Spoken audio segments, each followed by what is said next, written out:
Hello, ladies and gentlemen, welcome back. Today we're going to complete the strip formula that I started teaching. This formula I learned from Vivian 2.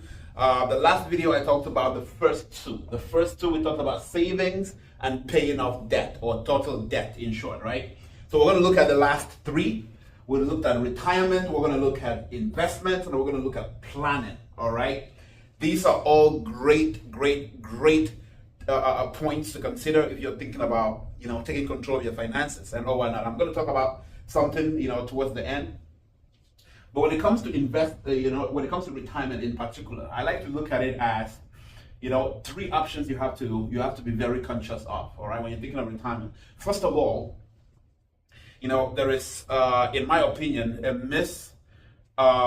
understanding when it comes to retirement. Retirement is thought of as this point in time where you're old and you're 65 or 70 and you just relax and you're not going to work and you're just enjoying life. That is what most people think about retirement. For me, retirement is all about achieving whatever specific goal you want to achieve, either financially or in your personal life. All right.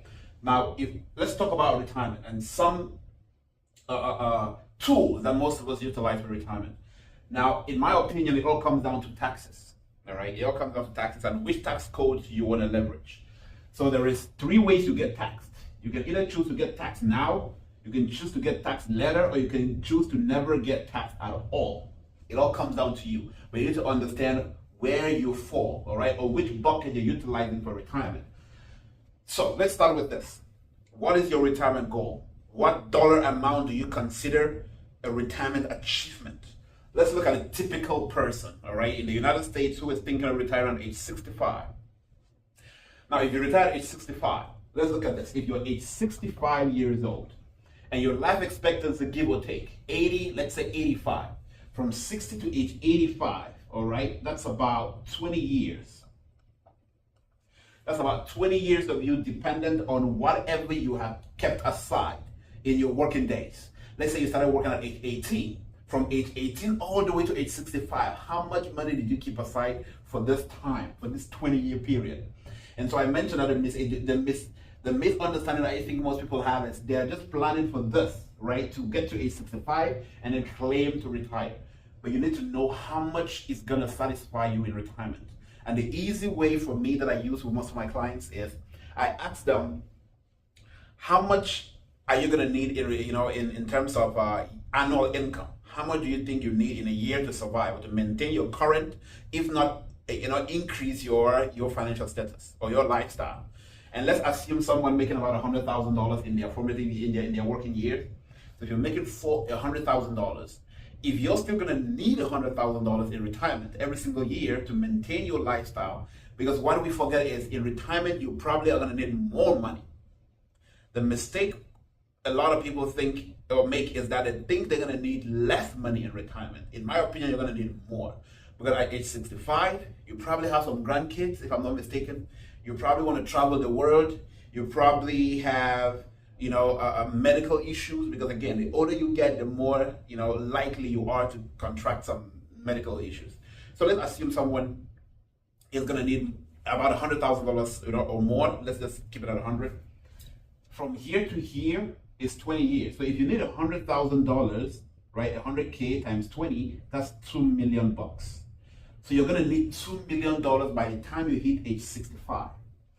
So it's gonna depend, where do you want to grow your 2 million, all right? Where are you gonna, keep your money so it can, be up to $2 million when you retire? So now brings us to this. You gotta choose which bucket you want to grow your money in.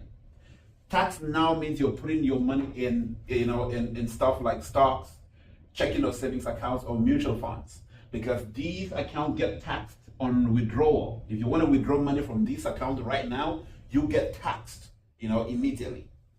You could also choose to grow your money in tax letter. Tax letter accounts are like your 403Bs, your IRAs, your your TSP, individual retirement accounts. So you can choose to grow your money in here, but know that you're going to be taxed later.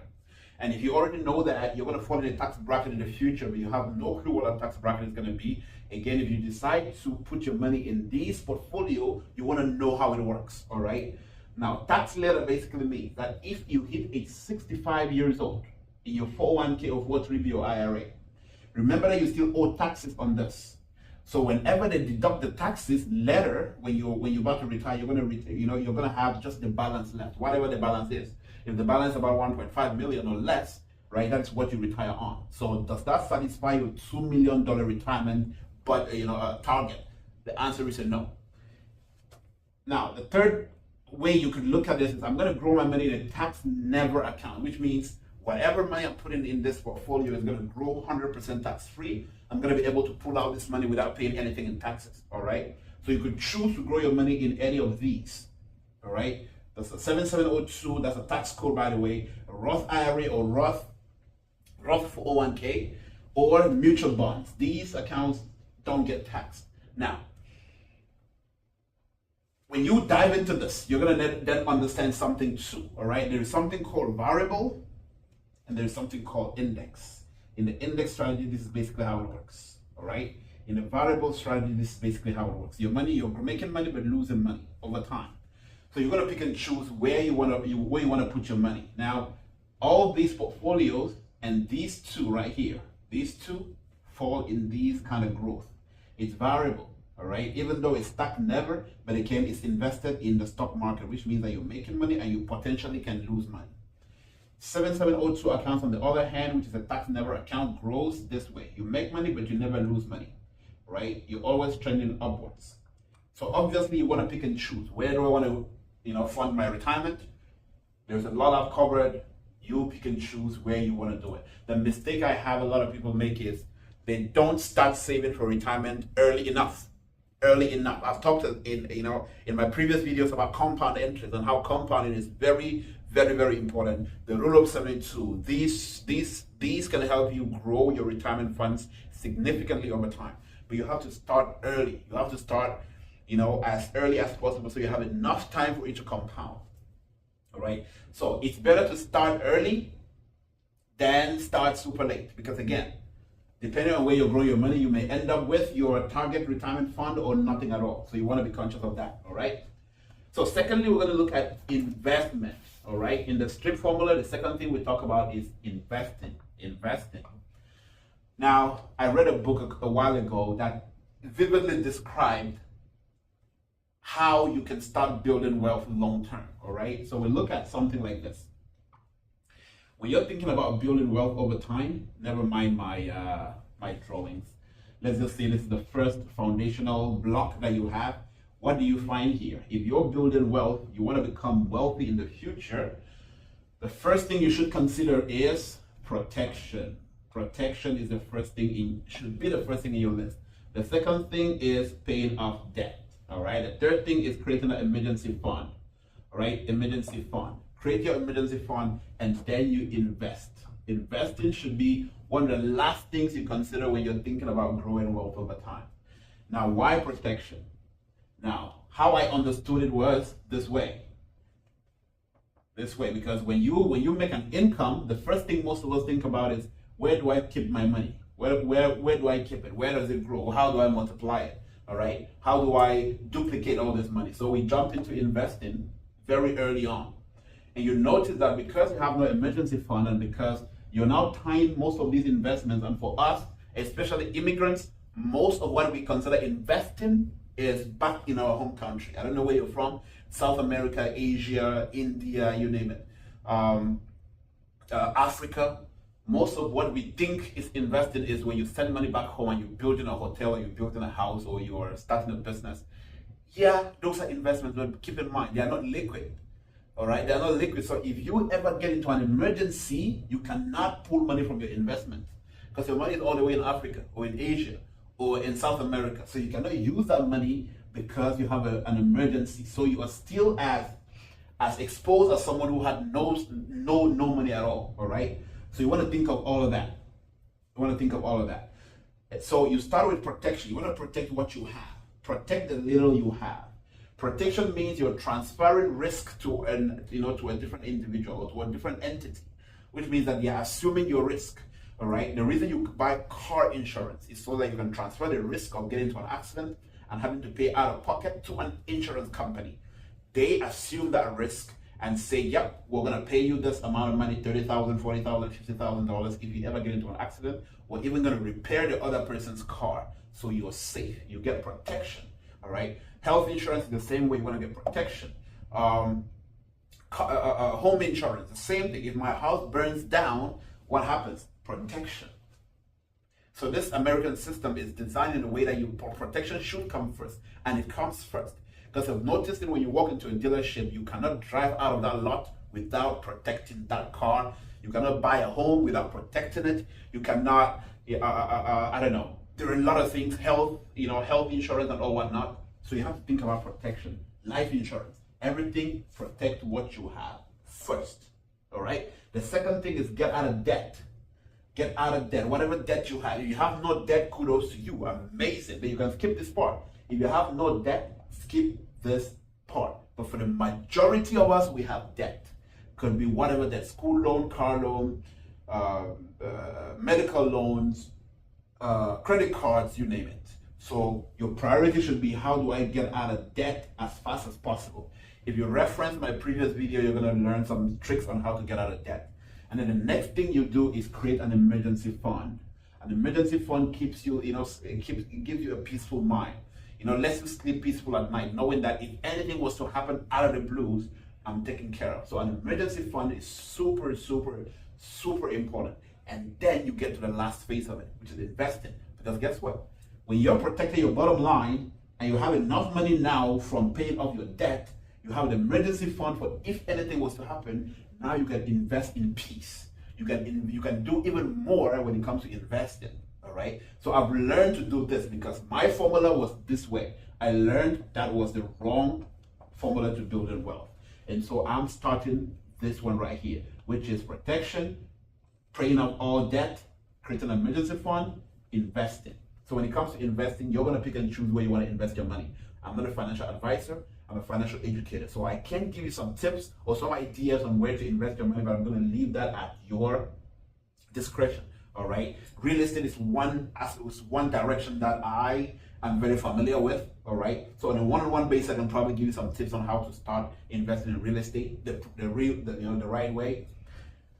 Now, the last piece of this formula talks about planning. You are getting nowhere if you have zero plans. All right. If you have no plan, you're not getting anywhere. You're going to try to get somewhere. You're going to try and attempt and do everything you think you're doing to get somewhere. But at the end of the day, you're going to figure out that you're going nowhere. And that is why when you ask a lot of people who have been in the United States for 5 years, 10 years, 15, 20, or 30 or 40 years, most of them are where they are right now, primarily because they had no plan. They had no financial plan, right? And I know there's a lot that goes on in this economy, the ignorance that most people live in. But like I tell you, if you have zero plans, you're not going anywhere. There's a saying that failure to plan is planning to fail. Failure to plan is planning to fail. You need to know your budget. You need to know how much you need in retirement. You need to know how much you're going to need for your kids to go to college. You're going to need to know how much you're going to need to sustain your family if you ever lost your job. All right, that's where you need the emergency fund. You need to know how much you're going to end up spending on your kids to raise them, and keep a family, buy a home. You need to know all those things. You need to budget them. That's why I have here budget. This is very important when it comes to planning your financial future. You need to have a budget and live within your budget. All right, not try to please the Joneses or satisfy some people who don't really give a damn about your family and how your life turns out. All right. So you want to live on a budget. You want to create a budget, live on a budget. These are boring stuff. These are very, very boring things, and most of us just want to live on the fly. But I'm telling you, when you slow down and put these things into perspective, I'm telling you, it's going to change your life. Lifestyle. What lifestyle do you need, or are you going to live? Do you want to live small or live large? At the end of the day, it comes down to your preferences. But I'm telling you, when you slow down and only function within your budget, take the time to understand finances and all the moving parts in this economy, how you can earn more and keep more and grow even more. I'm telling you, the lifestyle you envision for yourself has to be planned. Do you want to live an abundant life or want to live a life of lack? So everything that you are gonna get in the future is dependent on what you're willing to trade off right now. Are you willing to trade off, studying for longer hours to get a new skill, to earn more money, to read that book that you've been ignoring for so long, to work out so you can be in shape to live a more fulfilled life, to sacrifice and save some more, to protect what is most valuable to you, to get out of debt, to make sure that, down the line you're not struggling financially. Everything comes down to planning, figuring out what is your FU number. Vivian too talked about your FU number. What is your FU number? What is that dollar amount in the future that you envision? You want to get to 10 million, 20 million, 50 million, 100 million, whatever, a billion. Then what is that FU number that when you get there, you're like, yes, I've done it. I've achieved it. I think I'm fulfilled right now. And I'm not saying that money is brings fulfillment, all right? I'm not saying that it's the only thing you should look forward to, but I'm saying most of the problems we have in this economy, in this generation, boils down to money, all right? Boils down to money. Stress, depression, suicidal thoughts, you name it. Marriages breaking up, kids going wayward, families stressed.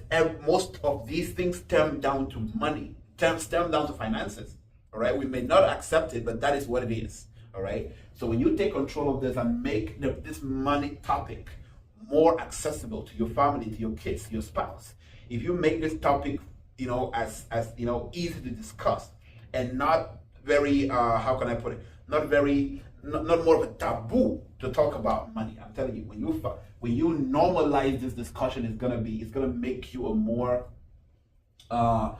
financially savvy and a more financially abundant person. All right. I know there's a lot I've shared, but on the next one, we're gonna break down some ideas on how to or where to utilize the most when it comes to especially retirement. I want to talk extensively about retirement because I know that a lot of us are planning for retirement, may not eventually get there or may not get to the dollar amount we need. So we're going to dive a little bit deeper into retirement, breaking down 401ks, breaking down index funds, breaking down 7702 accounts and seeing which one is the best for you. If you like this video, share it, comment. I want to hear your thoughts. And of course, see you on the next one.